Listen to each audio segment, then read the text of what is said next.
Hi, everybody, and happy new Lunar New Year. It's the Water Rabbit year, and I'm just recording a class here just at the mid part of January here, towards the end, and just starting a new class for the new year. So there's a few more courses that I want to teach over the next little bit.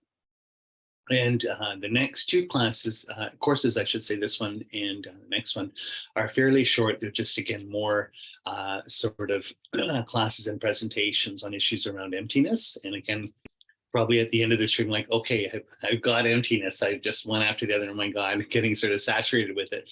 But that's the whole point. At the same time, I can sort of say that, sometimes this might seem like kind of an algebra class in high school, calculus class. You're like, but at the same time, this is, like, let's say you're going into a job where you need all this stuff. This is sort of so important and so essential to our practice as Buddhists, in particular as Tibetan Buddhists, as Tantric Buddhists. So this course here, just before we start, it's about 4 classes, and it will be topics pulled from the ACI class. I think is I have number 11. If you want to look at the old Asian Classics Institute classes or courses online. And what it is it's, I know, Geshe Michael, maybe 3 of those courses are on Shantideva's Guide to Bodhisattva Way of Life. So the stuff I'm just looking at is just from sort of the final part, which is presentations he had on there on the chapter on wisdom. So Shantideva was considered one of the Buddhist world's greatest saints, very famous saint who went to and taught at one of the 3 great monastic universities in India, Nalanda. And he's considered, saint many Buddhist traditions and lineages. He's just wonderful. He's one of the 84 Mahasiddhas and kind of like a magical Buddhist saint.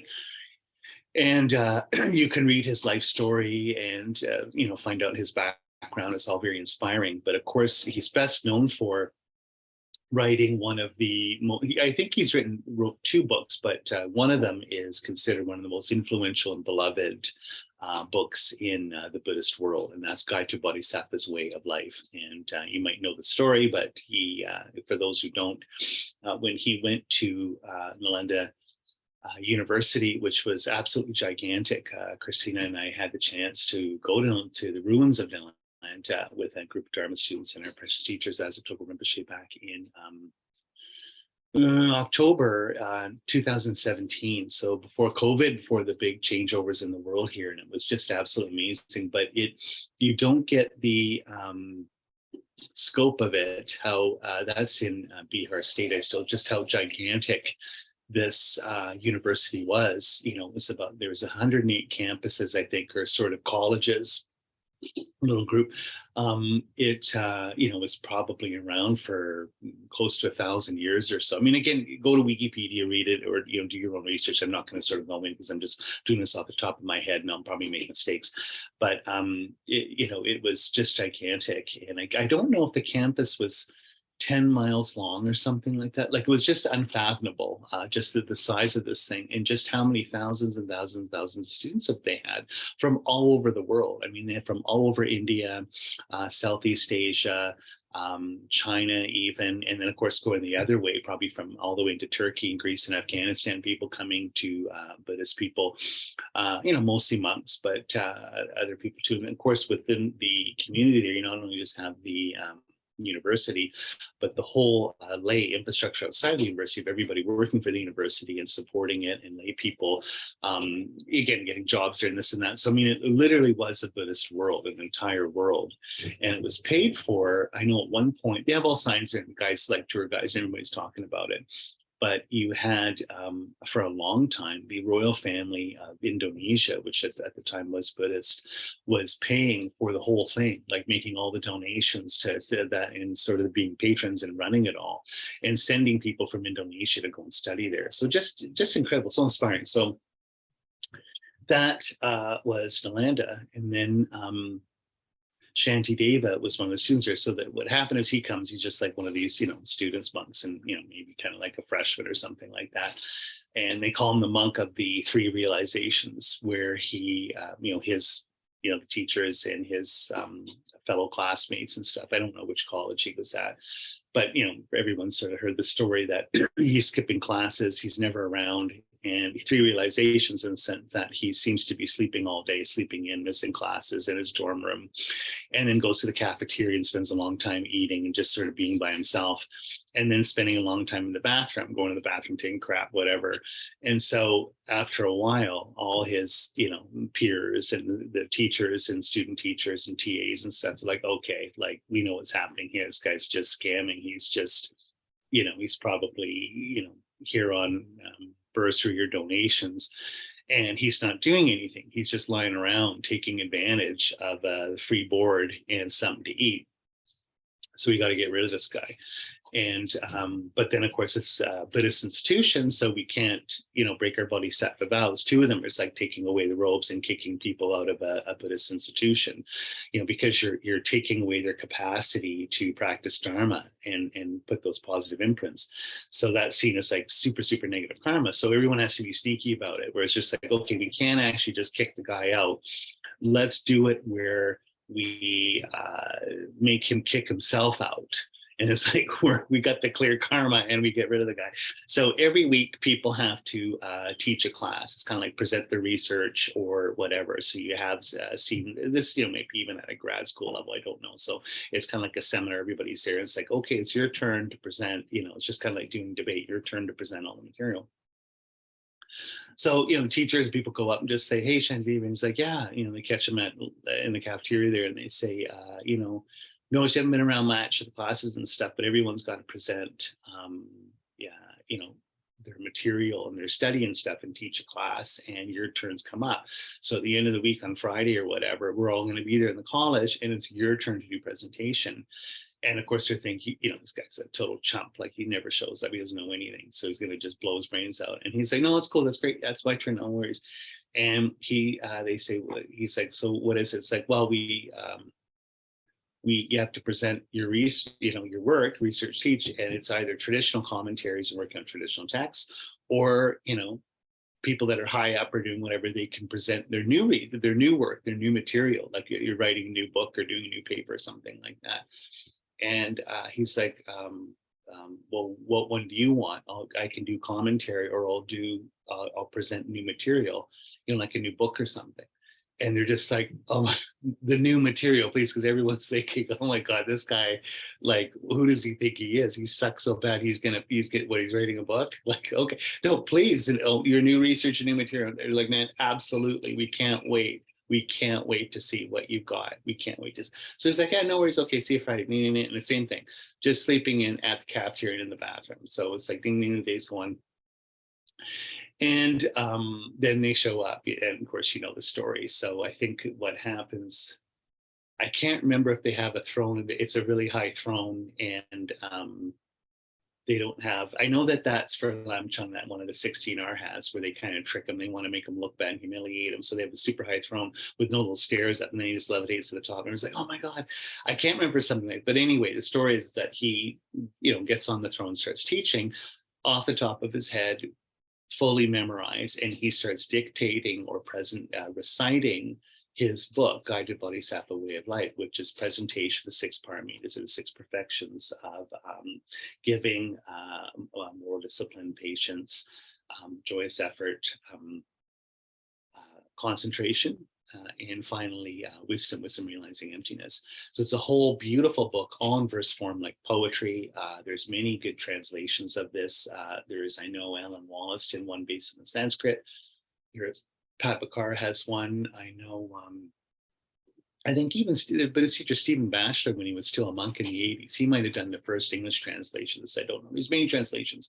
They're absolutely fabulous. It's considered one of the 2 great Buddhist, like famous Buddhist influential works that just like everyone loves them, everyone studies them. So one of them is Shanti Davis, and the other is the great, of course, most famous Saint Nagarjuna, Arya Nagarjuna's book, Precious Girl, on how to live the life of Bodhisattva. These are the 2 famous books that everybody should know about, everybody should read, everybody should study. So anyway, so he's there teaching, and of course, the moment he starts, everyone's just like, "Oh my God," just like blown away, and it just keeps rolling. And then when he gets to the ninth chapter on wisdom realizing emptiness, he does. It's one of these miracle powers. If you're really high bodhisattva, or, arhat or something, where you can like levitate and disappear into the sky. I'd even heard that during the Cultural Revolution, there are some famous Buddhist yogis, yoginis in Tibet that under one of these public trials under communist rule, or they might have been in jail or something, they did that. You just start levitating and then you can disappear into the sky, and it's just like you go to the Pure Land or something. So he started doing that, but the entire time he's teaching, so he starts levitating. He was like, "Oh my God!" And then he just goes into the sky, but everyone can still hear him talking, and he's saying, "It's like, okay, this is the final chapter." Well, there's one more after that, kind of like the conclusion. But this is the final chapter, which is wisdom realizing emptiness, and gives a good talk. And this is an amazing chapter. But if you've ever read it, it's very confusing, because basically what it is a presentation, almost like in a debate ground, of the different four tenet schools on emptiness. So, the Vaibhashika, or more of the Abhidharma schools, traditional schools, presentation of emptiness, the Sautrantikas, which is what they call the Sutra school, which is all the stuff, Dignaga, Dharmakirti's presentation, logic and perception. Mind Only School, Chittamatra Yogacara School, which is obviously a gigantic one, founded by teachings that he got from Buddha Maitreya. So that was a Sangha's sort of presentation, and the people that followed after him, one of the two great Buddhist saints, Arya Nagarjuna and Arya Sangha, predicted by the Buddha. And then finally, Nagarjuna's school, middle way school. And you can divide these up into the Sautrantika school, or autonomous syllogism, or sort of there's another they sometimes think Bob Thurman called it centrist school, and then the Madhyamika Prasangika, or middle way consequentialist school. So and then there's criticisms and debates with prominent Hindu sects of the day on their version of ultimate truth, or higher self, or God, or whatever. So everyone in that class would know what he was talking about, everyone in Atlantic, because that's what they were studying. So back and forth, all different positions, everybody debating emptiness and studying, and then publicly debating through books, other religions, other schools, other religious movements, other philosophies of the day. So it's kind of like in Christian ecumenical things, where it's like you're the Catholic and you're pushing out something to debate, Pentecostals, Methodists, Lutherans, Presbyterians on different doctrinal things. What are good works? How does the Trinity work? Is there free will? What does it mean to be part of the elect? Is there the elect? No, there's not. And this almost like the medieval school. When you study medieval philosophy, which I was lucky enough to many years ago, you study, it's very hard to read because it's a presentation of tenets. There's the argumentation as a very strict formula, where it'll be a thesis, and then you have the rebuttal and this and that. And so you have people, of course, at the time, very, very famous philosophers being taken up, of course, St. Augustine, and then moving on with St. Thomas Aquinas, and all the big debates on, like a big one they always get, like, what's first, God's intellect or God's will? In other words, are good things always done by God because he wills them as to nature? Or does he think of good things first because he has a pure mind, and then once he's thought them, does he actualize them? Are they just spontaneous, or is he actually making choices? This is a Christian thing. So what comes first, like chicken or the egg a little bit. So everyone's debating and stuff like that. So same thing here, where everybody is debating these kinds of issues. So when you read that final chapter from Shantideva, you're like, whoa, it's a little confusing. So you actually need a good commentary or literature for that. So I know, for instance, His Holiness Dalai Lama's got a great one just on that chapter. I can't remember the name of the book.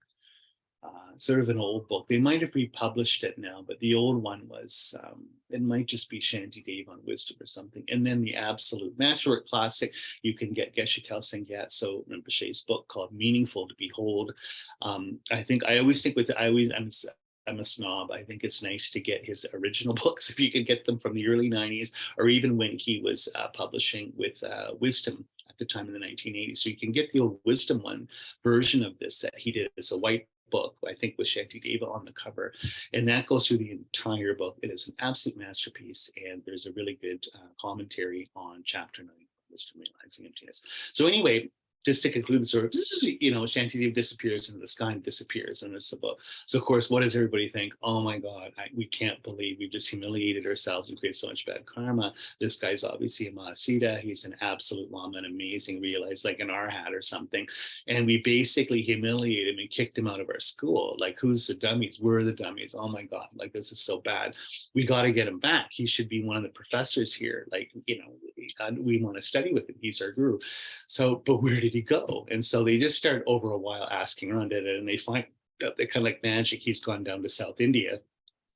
And so they send all these letters. We're so sorry. Oh my God, you have to come back and teach. We're your students now. Da, da, da, da. And then he writes back, no, I'm done. I'm done with you guys. I'm done with the school. Been there, done that. But they're like, oh no, you have to teach us. Or something. To say, you know what? I'll send you a copy of my book, the one that I dictated there. I'll send it. You guys can study it. Ding, ding, ding. Sends it back. Now it's a textbook at the school, and everyone's studying it. Here we are today studying Shantideva's work. I think he's got another one as well. He might have more than that. I'm a Buddhist scholar. I'm not an expert. I don't know. But you can look into this. But I would, for those who have not had the absolute treasured experience of reading this book, I would absolutely recommend it. And maybe one day in the future, we can all study it together. Who knows? So I have 4 classes of material just on this one chapter on emptiness. So that's just it. Just several things that I pulled out of there that I thought might be good to study and to read before we move on to the next course. Okay, with all that, usually I do a little meditation first before I start shooting my mouth off like this. So we're going to go back sort of the beginning here, meditate, and then I'll give a presentation on some of it. This class today is a little shorter here, so. Let me start with the Heart Sutra here. Homage to perfection, wisdom, the Blessed Mother. Thus I've heard at one time, the Blessed One was dwelling in Rajgir and mass falters, not together the great assembly of monks and nuns and the great assembly of bodhisattvas. At that time, the Blessed One was absorbed in the concentration of countless aspects of phenomena called profound illumination. At that time also, Spirit of Vaishvara, the Bodhisattva, the great being, was looking perfectly at the practice of profound perfection wisdom, looking perfectly also at the 5 aggregates being empty of inherent existence. Then through the power of Buddha, Venerable Shariputra said to Spirit of Vaishvara, the Bodhisattva, the great being, how should a son of the lineage train who wishes to engage in the practice of profound perfection wisdom? Thus he spoke, in Spirit of Vaishvara, the Bodhisattva, the great being, replied to Venerable Shariputra as follows. Shariputra, whatever son or daughter of the lineage wishes to engage in the practice of profound perfection wisdom should look perfectly like this. Subsequently, looking perfectly and correctly also at the 5 aggregates being empty of inherent existence. Form is empty, emptiness is form. Emptiness is not other than form, and form is not other than emptiness. Likewise, feeling, discrimination, compositional factors, and consciousness are empty. Shariputra, like this, all phenomena of emptiness having no characteristics, do not produce and do not cease. They have no defilement, no separation from defilement. They have no decrease and no increase. Therefore, Shariputra, in emptiness, there is no form, no feeling, no discrimination, no compositional factors, and no consciousness. There is no eye, no ear, no nose, no tongue, no body, no mentality, no form, no sound, no smell, no taste, no tactile object, no phenomenon. There is no I element, and so forth, up to no mentality element, and also up to no element of mental consciousness. There is no ignorance and no exhaustion of ignorance, and so forth, up to no aging and death, and no exhaustion of aging and death. Likewise, there is no suffering, origin, cessation, or path, no exalted awareness, no attainment, also no non-attainment. Therefore, Shariputra, because there is no attainment, bodhisattvas rely on and abide in the perfection of wisdom.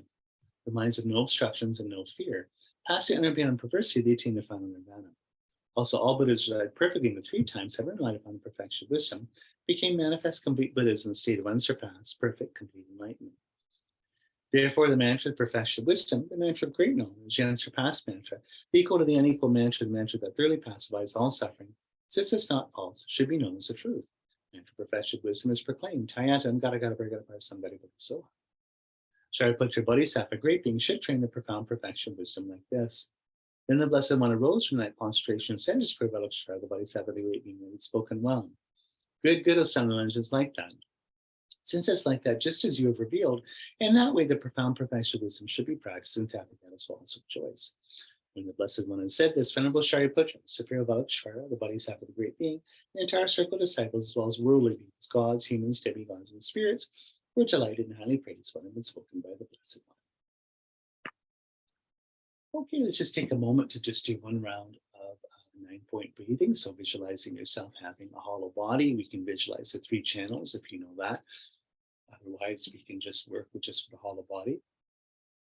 And we're going to do 3 breaths in the left nostril, exhaling through the right, getting rid of the desirous attachment and being hung up on things and stuck.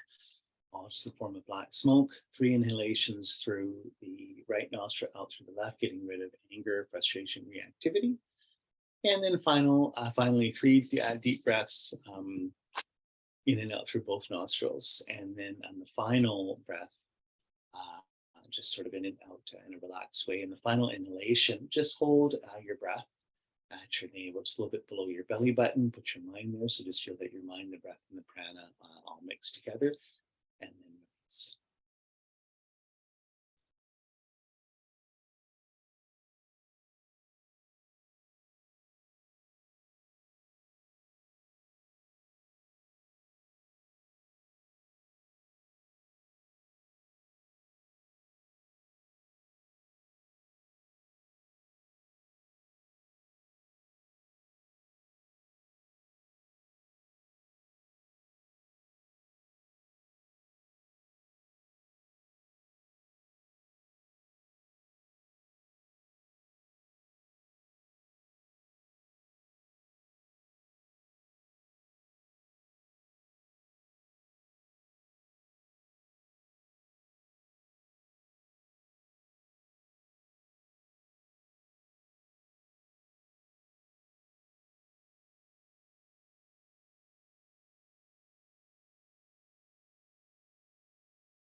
Okay, so doing visualization for meditation now. Let's visualize ourselves seated in a wide open space, ground like lapis lazuli. Beautiful blue, soft, warm to the touch, and easy to sit on. And ourselves surrounded by all sentient beings. So our mother on our left, father on our right, people we have issues with. In front of us is objects of our compassion. And people that we love and that are supportive of us, nurturing of us behind us is our support. So we have kind of like just like a little bit of a cross of all the different people around us. Again, the people we love the most behind us. A lot of ways to have behind, so we're not totally focused on them. Focus in particular on the people in front of us that have, sort of we have karmic debts with or problems with and this and that. Just sort of ironing out and sort of healing and working these issues out with these people. And then concentric circles moving outwards, the people closest to us in this life, people that we know, people who work in our neighborhood, moving out to all the countless beings that we don't know, not sort of connected with directly. So people from all over the world, different countries and cultures, countless beings from the animal realm. Just think of small insects and bacteria all the way to big mammals, the earth, the sea, and the sky. The spirit world here being the same thing as the animal world in the sense of just being so populated, and just from little tiny spirits, very uncomplicated ones to very, very complex life forms and beings in the spirit world. Different gods and demigods, beings from the celestial realms. And then countless beings from lower states of rebirth, from hell realms and hungry ghost realms, these sort of being like the majority really of the sort of beings here with us.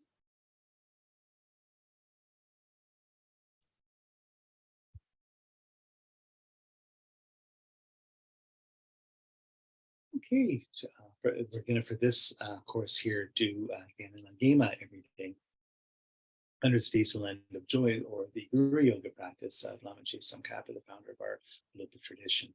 So in the sky in front of us, beautiful blue sky, dome, without clouds above us. And then in front of us, we're seeing just above us and in front of us here, beautiful vision, just like the sun on the surface of the water. It's a vision of Tashida or Ganden Pure Land, beautiful Pure Land with mountains and forests and lakes and so forth, beautiful peaceful animals. And in the center of it, like a university town, so to speak, we can just sort of focus our mind here. There's all different temples and places and halls, beautiful buildings, and full of Buddhas and Bodhisattvas, monks and nuns, gods and goddesses, yogis and yoginis and so forth, all in this Pure Land, meditating and studying this being the Pure Land of all the universal Buddhas that come and teach the Dharma. So, this is the next one being Buddha Maitreya, Buddha of Loving Kindness, the fifth universal Buddha. It's also the Pure Land Buddha of Wisdom Manjushri. So, in the center of this town is a huge cathedral, main sort of monastic building here, and the doors are open and we can look in.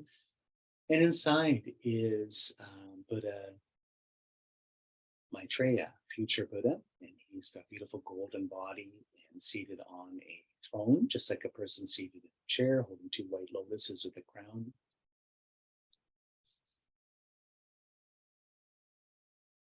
And on our left or his right is Tisha Deepankara Vichana, the founder of the old Kadampa school. And he's beautiful Bengali monk, very, very famous saint.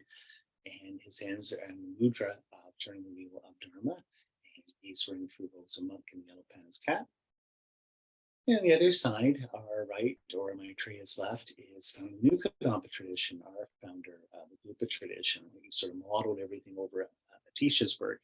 And that's Tsongkhapa Losangrakpa. And again, as he appears as he normally does to us, which is wearing three robes of a monk, yellow pants cat in lotus position, and hands holding two white lotuses, and his hands with the turning the wheel Dharma mudra.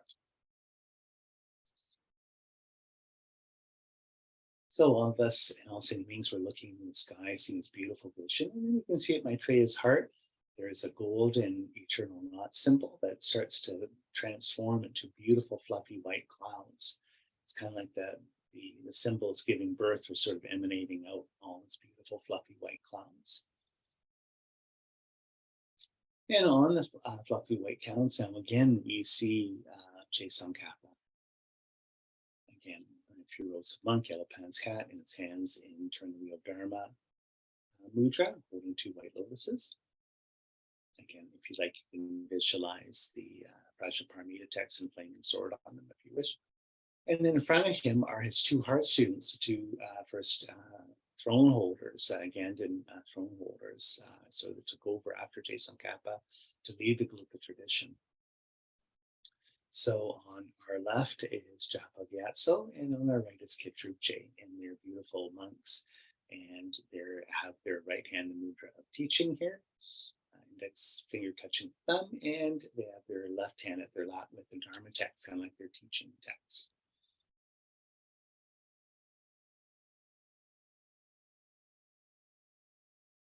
Taking refuge here, Sangye so ke chona la Janju bardu dani kyab suchi dagi jin so yi pe sona ki rola panchir sange drupa sho sange chura so ke chona la Janju bardu dani kyab suchi Dagi jin so yi pe sona ki Drola panchir sange drupa sho. I take refuge in the Buddha, Dharma, and Sangha until I attain enlightenment, and by the merit accumulating from practicing generosity and the perfections, may attain enlightenment and benefit all sentient beings. More measurables, may all beings have happiness in its causes. May all beings be free of suffering in its causes. May all beings constantly dwell in joy, transcending sorrow. And may all beings dwell in equal love for both those close and distant. May all beings have happiness in its causes. May all beings be free of suffering in its causes. May all beings constantly dwell in joy, transcending sorrow. May all beings dwell in equal love for both those close and distant. May all beings have happiness in its causes. May all beings be free of suffering in its causes. May all beings constantly dwell in joy, transcending sorrow. May all beings dwell in equal love for both those close and distant. Inviting the merit field here. From the heart of the protector, the 100 days of joyful land to the peak of the clouds like a cluster of fresh white curd. All knowing Lo Sangdrapa, King of the Dharma, please come to this place together with your 2 chief disciples. In the space before me in the lines from Lotus and Moon, the Venerable Guru smiles delight. Stream field of merit from my mind of faith, please remain for 100 days to spread the teachings. So at this point, we can feel that just like when you're unrolling a carpet or a yoga mat, you have a yoga class, but your yoga mat rolls down, falls on the ground. We can feel that the clouds start unrolling from Maitreya's heart, and then it's almost like a little crane coming down. They're bringing Tsongkhapa and his 2 heart students closer. So us and all sentient beings, we're looking up at the sky now. And Tsongkhapa and Chopa and Kajupje have all sort of come a little closer in the sky above us and in front of us here. 7 prayer, your minds of wisdom realizing the full extent of objects of knowledge. Your eloquent speech is the ear ornament of the fortunate. Your beautiful bodies are ablaze with the glory of renown. I prostrate to you, to see, to hear, and to remember so meaningful. Pleasing water offerings, various flowers, sweet-smelling incense, light, scented water, and so forth. A vast cloud of offerings will set out in a mansion off the supreme field of merit. Whatever non-virtues of body, speech, and mind have accumulated since time without beginning. Especially transgressions of my 3 vows, with great remorse I declare each one from the depths of my heart. In this degenerate age, you strove for much learning and accomplishment, abandoning worldly concerns, you made your leisure and endowment meaningful. Protector from the very depths of my heart, I rejoice in the great wave of your deeds. From the billowing clouds of wisdom and compassion, the space of your enlightened minds, venerable and holy gurus, please send down a rain of vast and profound dharma, appropriate disciples of this world. May your Vajra body, created from the purity of clear light, free of the rising and setting of cyclic existence, but visible to ordinary viewer only in some subtle physical form, stay on unchanging without waiting until samsara ends. Through the virtues I've accumulated here, may the teachings and all living beings receive every benefit, especially in the essence of the teachings of Lama Tsongkhapa shine forever. So offering beautiful purified universe, the mandala from her heart, the sub-mount behind the 4 continents, the 8 subcontinents here, all the precious items of a Chakravartin ruler, and 8 wisdom goddesses and so forth, sending all beautiful things we're offering to the merit field here. I'm just singing in Tibetan and doing it in English here. Oh, oh, Saji Boki, Juk Shen Me Tong Ring Ran Ling Shi Ni Den Ke Han Bandi Sange Shindu Mikte Owai Jokun Nam Dan Shinlan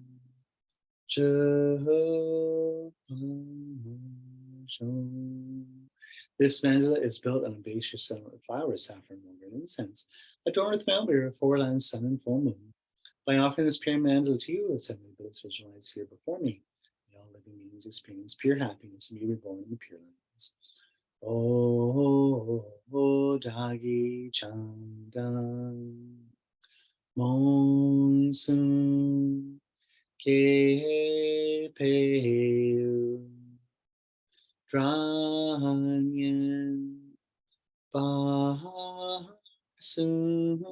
Buddhan Long Cho Chen Pam Pam Me Pam Buki Lake Shane Dusun Rasa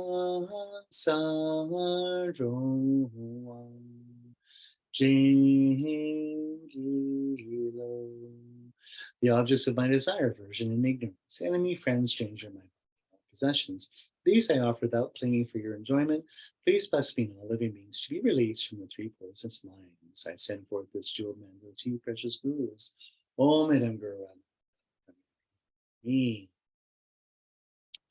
Okay, now visualizing the mantra recitation here, we can visualize that from Tsongkhapa's heart and Japa Gyatso's heart and Gyupche's heart, sort of a tube, just of light, kind of like a little straw that comes from each of their hearts, and then it meets and becomes one. So three become one, and they come down to the crown of the little straw to the crown of our heads, made out of light, enters our crown chakra.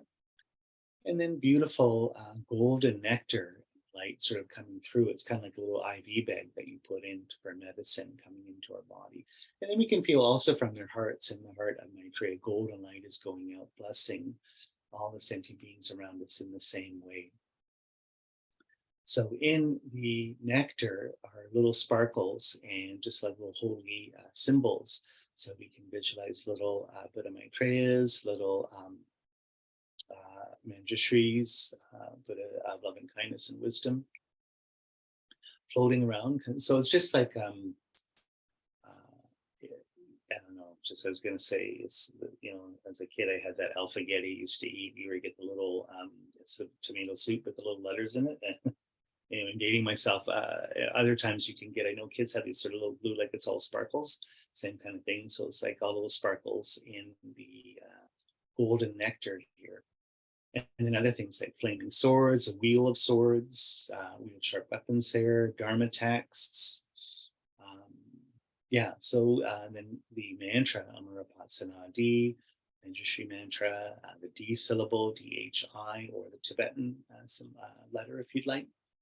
All these are sort of going into our body and blessing our physical body, our subtle body, and our mind as we recite the mantra here. Sing 3 times. Name is Big Say Me, long mantra of Tsongkhapa. Big Bay Say Wei Cher Chen Chen Rei Si. Three Baek Pei Wang Po Jam. Du Pung Ma Lu Jom Se Sang Wei. Gan Chen Ke Pei Sung Gen Song Ka. Lo Sang Dra Pei Sha Bla So Wan De. Big Bei Se Wei Cher Chen Chen Rei Si. Three Baek Pei Wang Po Cham Pao. Du Pung Ma Lu Jom Se Sang Wei Dan. Gan Chen Ke Pei Sung Ken Song Kap. Lo Sang Dra Pei Sha Bla So. Ming Me Se Wei Cher Chen Chen Rei Zi. Dri Me Kien Pei Wang Po Jam Pa. Du Pung Ma Lu Jom Se Sang Wei Dan. Gan Chen Ke Pei Sung Ken Song Ka Pa. Lo Sang Dra Pei Sha La So Wan. You are Avalokiteshvara, great judge of unimaginable compassion, Manjushri, master of flawless wisdom, and Vajrapani, lord of the sequence, who holds the Maras without exception. Tsongkhapa, ground jewel of the sages' land of snows, Losangrapa, and the blessed choice. So upon finishing with the mantra here, beautiful golden light still coming down, we can visualize that at our heart now, we have sort of a hollow body. There is a about the size of a quarter or so, beautiful 8 petal white lotus at our heart, and on it is a white flat moon disc, just in the center of our heart chakra there. Now we can visualize that the whole merit field here starts melting into light. So Tashita Pure Land starts to melt in golden light and dissolve inward into Maitreya, but in Maitreya's heart. Maitreya then becomes like a beautiful golden sun and starts moving towards Tsongkhapa, sort of like melting all the clouds, and then dissolves in Tsongkhapa. All the clouds, the thrones, the cushions all melt inwards to Tsongkhapa, and then Japa Gyatso and Gyupche become balls of golden light and melt into him as well.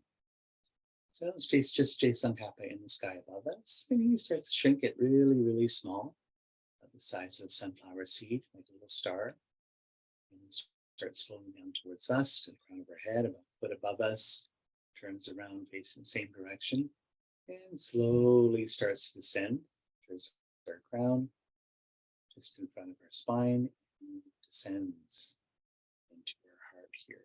Just slowly, as we recite these verses here. Glorious and precious root crew, please come to the lotus and moon seat at my crown. Your great kindness, please remain with me, and bestow upon me the blessings of your body, speech, and mind. Glorious and precious root crew, please ascend the lotus and moon seat of my heart. And your great kindness, please remain with me. Please grant me the common and supreme realizations. Glorious and precious root crew, please remain in the lotus and moon seat of my heart. Your great kindness, please remain with me until I achieve the essence of enlightenment. So upon that enters the crown of, again, just crown of the head and descends to my heart. Once Tsongkhapa lands like a little helicopter landing on the moon disc there, the lotus slowly closes up, just like a flower at night, like a tulip, closing, holding Tsongkhapa at her heart, like a little spirit house or a little prayer box, a little amulet at her heart. And two mantras go around it. So the top one, going clockwise, is the Manjushri mantra, Amarapat Sanadi, and then counterclockwise below it is Tsongkhapa's mantra.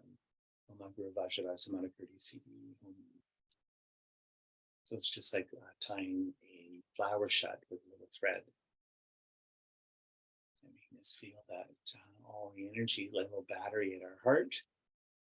And we're like a little toy, you put the battery in and we can start doing stuff, same kind of thing. Just all the power and wisdom and compassion, the three Buddhas that emanate as Tsongkhapa, Buddha power, Vajrapani, Buddha wisdom, Manjushri, Buddha compassion, Avalokiteshvara, are all within us now.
Okay, so just look at some class material here.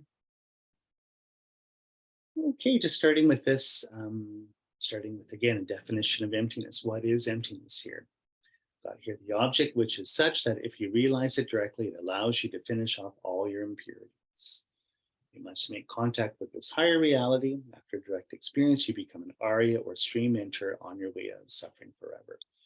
So in a lot of ways, emptiness is the medicine that we're looking for. This is the main teaching of Buddhism. This is the, again, medicine for all of our problems. That Buddhism is kind of the art of living, or the therapeutic method that we're looking for, because we want to be happy. We don't want to suffer. We don't want true sufferings in our life. Then this is what will stop the causes of those sufferings, you know, all the delusions and contaminated actions that create of all of our suffering. This is what heals us as it purifies our mind.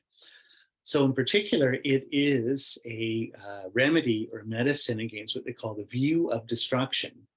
Okay, what is the view of destruction? It's a way of looking at the world which focus on an inherent or true me, a true self, and true I, me, mine. So me and mind. It's a view that thinks that me and mine exist independently of our own perceptions, and not independence upon our mind or projections. In other words, things exist out there independent of our mind, conceptualizing an identity for them. That things radiate out of their own nature and identity from themselves. So it's called the view of destruction because it's focused on changing things that come and go. In other words, that arise and then are destroyed.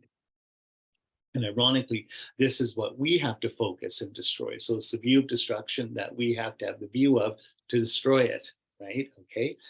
And this view is the ignorance that causes every bad thing and suffering in your life. So, of course, a view of destruction is the self-cherishing that we have based on self-grasping, that we think things exist, again, as they say in Tibetan Buddhism, from their own side. In other words, outside of any kind of relationship, any kind of context, any kind of cause and conditions, again, any kind of relation. And then this being the case, that it exists that way, we cherish it. We in particular, we think that this ourself in particular exists out of any time relation. Most importantly, outside of any kind of relationship with our mind, with our language, with our conceptuality, with our labeling, even habit, with even our ideas, or even existing apart from our idea of self. That somehow it exists, all part of this truly exists, doesn't change. It's always already there. And I value it as being the supreme value in my life. This is the view of destruction that, of course, creates samsara, or world of suffering. So emptiness is precisely challenges that. The view of destruction, this particular self, I, me, mind, is empty, or it lacks, or there is an absence of its nature, the precise thing I think that it has. Once I see this directly, this is the big curative moment that stops that. And then I have the capacity to create good karma, this kind of thing. I'm sort of relieved of that suffering, and in its absence floods in all the goodness that I see from practicing karma correctly. So nirvana is understanding that everything comes from our mind, so we behave in a way that our mind creates only good things for us, or a paradise. Emptiness destroys the view of destruction, and this cleans up your mind, which then cleans up your life. So again, just like I said, we're getting rid of the main obstacle to our happiness, which is the view of destruction, this inherently existing self, which has never been there to begin with. Once that's out of the way, we can see that things exist interdependently, or through dependent origination, or karmically. I can be the author of my life to create the paradise in my life that I want, paradise for myself and all sentient beings. Okay, and again, just going over again, what is emptiness in the two realities, or emptiness in the two truths, okay? To see emptiness, we must see what is ultimate reality, and then what is ultimate reality and what is not ultimate reality. The two truths, ultimate and deceptive reality. So deceptive truth is, again, conventional reality is not really true.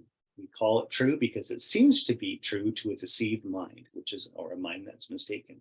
Things appear to be self-existent as though they existed independently of our mental projections. But again, we know they don't.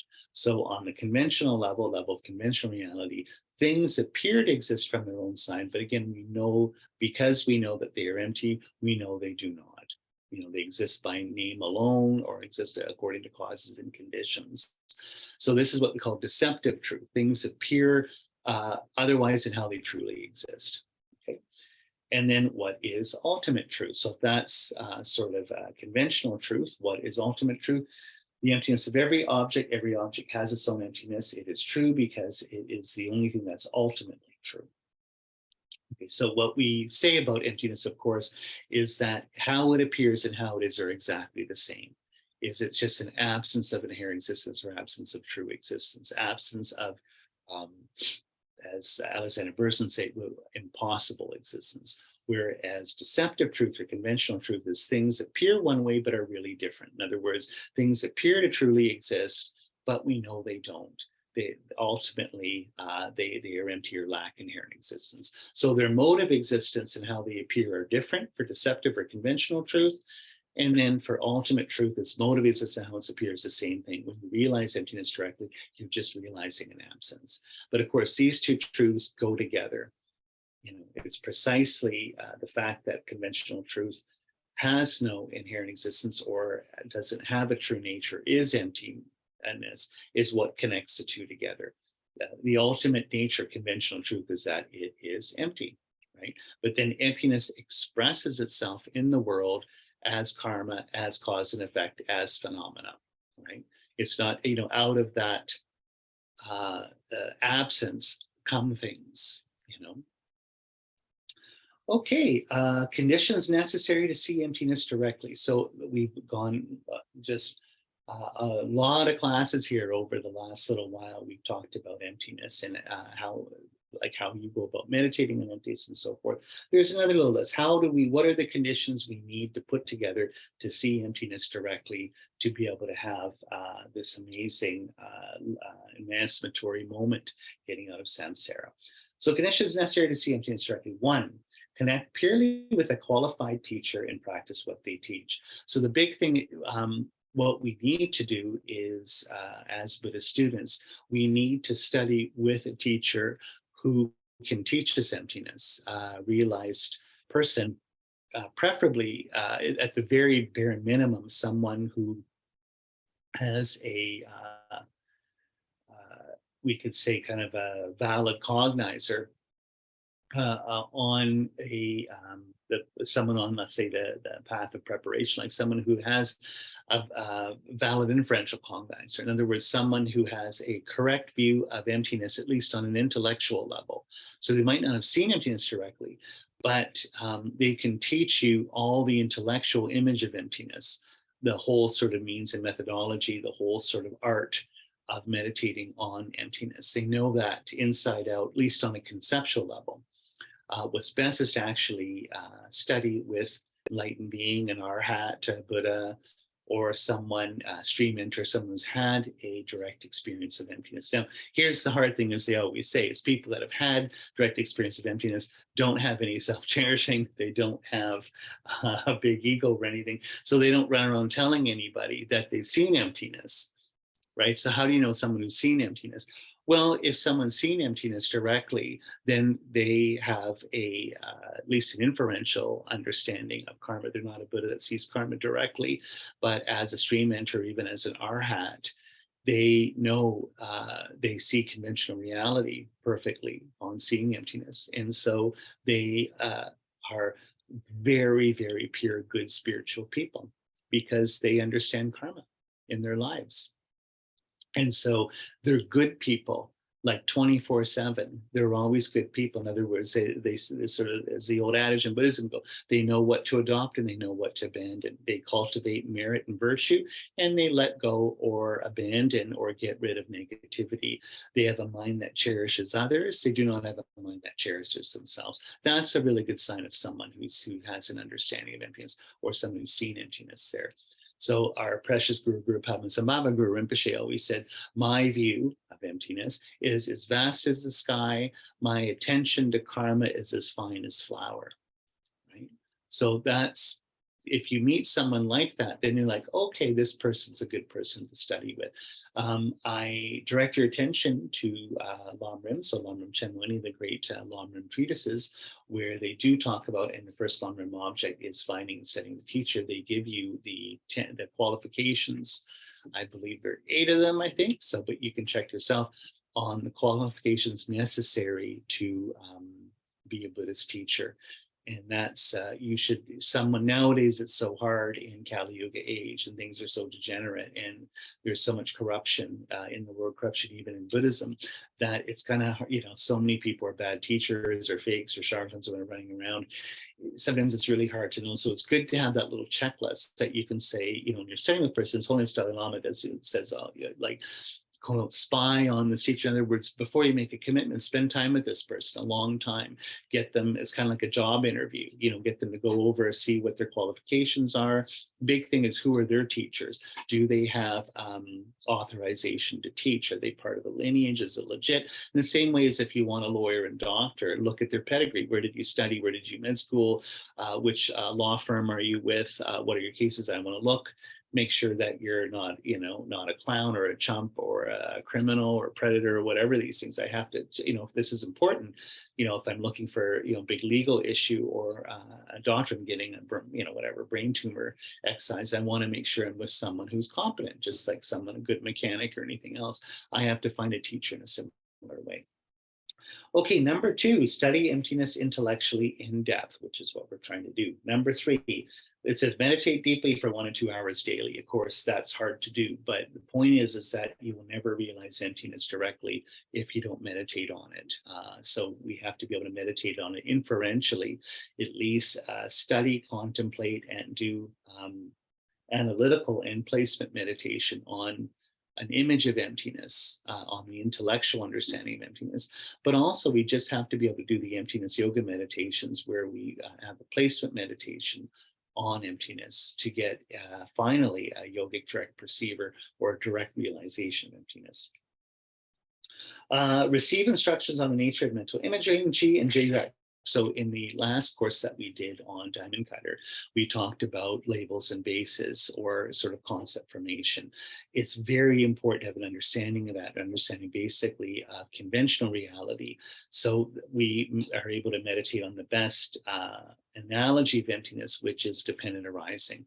In particular, dependent arising of how things arise in dependence upon my mind, labeling or conceiving them as such, understanding what that means and how that works. 5, you begin to have powerful realization about the nature of impermanence. And so again, this is a good one. In Theravada tradition, I know they would do that, where they would meditate on a moving river. So meditating on impermanence is a very good one as well. Of course, when you're meditating on dependent arising, you're meditating on that anyway. But when you're having this as sort of an art of living, a way of living your life, really reflecting on impermanence all the time and going with that, really have that teach you in your day-to-day life. And 6, you then have direct experience of perceiving deceptive truth or conventional reality. Then you go into meditation, perceiving things directly. So of course, meditating on dependent origination, meditating on how we label things, labels and bases. Eventually what you'll get is you'll get a realization, a direct realization of the ultimate nature of conventional reality, which you'll see that things are imputed as name alone, that things are basically a function of your conceptual mind, of language. You could think how we think and talk about things. You will see that directly. Holding that meditation, eventually, of course, that will fall away as you see its emptiness, and then emptiness as an absence will appear to your mind. And at that point, you've seen emptiness, you're on your way out of samsara. So perceiving emptiness directly is the main purpose of Buddhism. This is the main thing that we're teaching. Okay. Yeah, and so at that point, just a little note here again that I mentioned before, you were a stream entering in the early days of being an Arya or higher being, having seen emptiness. You've entered the stream to leave suffering. You're now on the conveyor belt, or sort of floating down the stream into the big ocean of emptiness there. You are leaving samsara by having these experiences. Okay, so that's sort of a little introductory bit here for our new class. Our new course, I should say. Next class on number 2, which is just actually in a few days here. I'm just going to talk a little about the different schools of emptiness here, and understanding of what the notion of illusion means, and difference between mind only and middle way school. Okay, so there's a whole bunch of good stuff coming up. So thank you so much for coming today, and we'll just take a moment to dedicate blessings of all holy beings, all of our teachers, all the Buddhas, the truth of cause and their effects of karma, the power of a pure spirit intention to reach enlightenment for the welfare of all sentient beings, and all sentient beings reach enlightenment. May all of our Dharma wishes be fulfilled. So let's really dedicate all this good merit towards having a realization of emptiness. Of all of our intellectual study of emptiness and meditations of producing a direct realization of it, that we liberate all sentient beings. Okay, thank you so much, and we'll see you next time.